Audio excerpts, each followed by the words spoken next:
All right, here we've got one of my light ray pictures where you can see a source of light, in this case the sun, and you see these rays of light emanating from it. I'm not sure why, but I really like these. And to get them, it's pretty simple. Just close down your aperture as small as it'll go, or at least like f16 or smaller. Point your camera at a light source, not directly, but maybe off to the side a little bit, and watch the magic happen. It's pretty cool if you haven't tried it before. And if your camera has manual controls, or you can go into aperture priority, just give it a shot and try it and see what happens. In this particular photo, I was walking across campus for a meeting and I almost didn't bring my camera, but as I was walking out the door of my office, I figured, well, why not? So I grabbed it and I saw, as I'm walking across campus, I didn't even see this building. It's our student union and I see it every day, but I didn't notice the building first.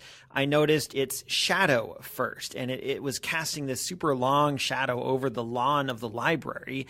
And I used the shadow to find a good place to stand. So I knew right away that I wanted to get a picture of the starburst as the sun was poking out from behind the tower there.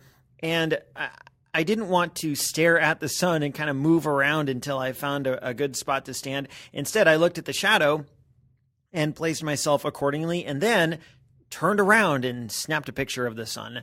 I think it took 3 tries. The first 2, the sun was a little higher up, and the third one, it was right there. And I moved myself so that the sun would come right at the intersection of the tower and roof. And I only took one picture. Once I was in the right spot, I just took one picture, and that was it. A year or two ago, I would have spent like half an hour snapping dozens of pictures and then going back and spending time painstakingly looking through each one to find an image that would somehow reach metaphysical perfection. And as we say here in Oklahoma, ain't nobody got time for that. My advice to you as a photographer is to trust your instincts. Some would say trust the fungus.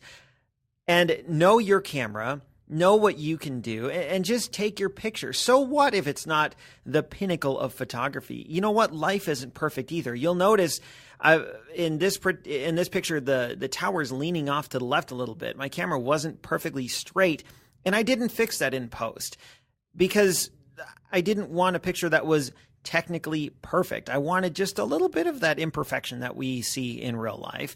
And if you spend so much time trying to get the perfect picture, you're going to miss other things. You're going to miss other opportunities to just live your life. So that's one lesson, one takeaway from this. But with that being said, I also have to confess that I did a bit more photoshopping on this picture than I usually do because the original wasn't as good as I wanted it to be. If you go to the blog, you can click a link and see the original, and there's 2 major elements from the final version that are missing that were there in the original. So in the original, there was a bunch of dust spots from the camera lens, and there was also a contrail in the sky from a passing airplane. And along with a few other colorization adjustments in Lightroom, I removed all those dust spots in that contrail.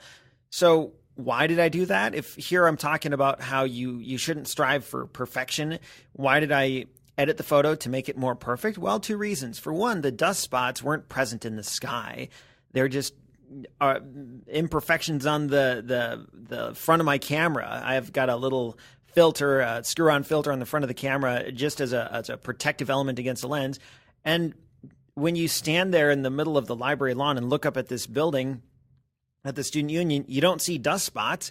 So that was just something that it was an imperfection in my camera that didn't represent real life. So I figured I might as well take them out because I just didn't like them. Also, the contrail, to be honest, it was just a little distracting. I just happened to snap this picture when it was there, but there's plenty of times when it's not there. So I figured it wouldn't really hurt to just remove the contrail and get the photo how I wanted it to look, which you could do it at virtually any time of the day. We don't get much air traffic in here in this town, so it's a little, I wouldn't say ironic, but you don't always get the contrails in the sky when you point your camera up to the sky. So I figured it wouldn't hurt to remove it. But you can call this cheating, but it's up to you to find your boundaries. And that sort of leads into the lesson/discussion if you want to go to the website and post a comment on this, where if you're going to Photoshop your pictures, do so carefully and intentionally.